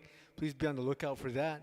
And I want to thank everybody who were the panelists, who were part of this event today. Goodbye and be safe, everyone.